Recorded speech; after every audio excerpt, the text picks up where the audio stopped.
છોટાઉદેપુર જિલ્લાના કવાંટ તાલુકાના આંબાડુંગર ગામના પ્રધાનમંત્રી આવાસ યોજનાના લાભાર્થીએ ઘરનું સ્વપ્ન પૂરું થતાં જ સરકારનો આભાર વ્યક્ત કર્યો હતો।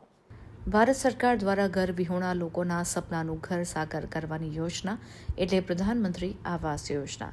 ગરીબ લોકોની વસવાટની મુશ્કેલીઓ દૂર કરવા માટે ઘર વિહોણા હોય તેમજ કાચું મકાન ધરાવતા હોય તેવા નાગરિકોને પ્રધાનમંત્રી આવાસ યોજનાના માધ્યમથી પોતાના ઘરનું સ્વપ્ન સાકાર થઈ રહ્યું છે। પીએમ આવાસ યોજના દેશના સામાન્ય માનવીના સપના ઘરને આકાર આપતી યોજના સાબિત થઈ છે। છોટાઉદેપુર જિલ્લાના કવાંટ તાલુકાના અંતરિયાળ આંબાડુંગર ગામના મહેશભાઈ ભીલનું પોતાના ઘરનું સપનું પ્રધાનમંત્રી આવાસ યોજના થકી સાકાર થયું છે। મહેશભાઈ સાથે વાત કરતા જાણવા મળ્યું કે 2019 પહેલાં તેઓ વાંસમાંથી બનાવેલા ખપેડા અને ગારથી લીપણ કરેલા ટાટલી કાચા મકાનમાં પરિવારના 8 સભ્યો સાથે રહેતા હતા। હંમેશા ચોમાસાની ઋતુમાં વરસાદના પાણી મકાનની અંદર આવતા, જેથી રહેવા અનાજ રાખવામાં તકલીફ પડતી। મહેશભાઈએ કહ્યું કે વર્ષ 2019-2020માં પ્રધાનમંત્રી આવાસ યોજનાનો લાભ લીધો હતો, જેથી સરકારી સહાય મળતા પાકું ઘર બનાવ્યું। આજે પરિવારના 8 સભ્યો આરામથી પોતાના પાકા ઘરમાં રહે છે।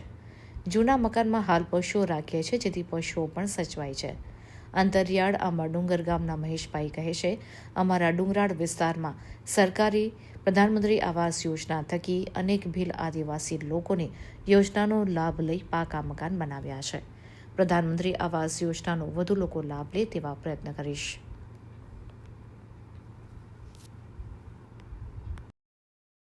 મારું નામ ભીલ મહેશભાઈ જયંતિભાઈ, હું આંબાડુંગરનો વતની છું। અમને 2019-20માં જે પ્રધાનમંત્રી આવાસ યોજના છે એનો લાભ મળેલો છે। પહેલા અમે કાચા મકાનમાં રહેતા હતા। આ અમારું પહેલા હયાતીનું આ જૂનું મકાન છે કે જેમાં અમારે કુલ 8 જણ રહેતા હતા। કે અમારે એમાં કઈ ઈંટો કે કશું કઈ નહીં, આમ દિવાલો નથી, અમારે લાકડા ત્યાં જે દેખાય છે આ વસ્તુ કે જે અમે અમારી ભાષામાં એમાં ટાટલી કે એ વસ્તુને બનાવેલો હોય છે કે એ અમારે ખાલી દિવાલની માફક ચારે બાજુ અમે બનાવીએ છીએ।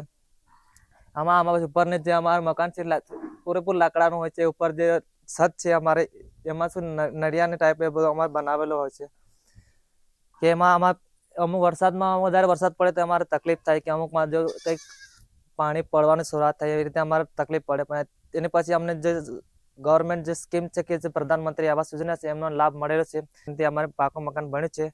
એ પછી અમે અમારો આખો પરિવાર એમાં કુલ 8 સભ્ય છે, એમાં બધા પાકા મકાનમાં રહીએ છીએ। જે પ્રધાનમંત્રી આવાસ જે યોજના છે એમના વિશે હું બીજાને પણ જેમ લોકોને નહીં મળે એમને બી હું માહિતી આપીશ, એ લોકોને બી પાકું મકાન મળે એવો હું એમને પ્રયત્ન કરીશ।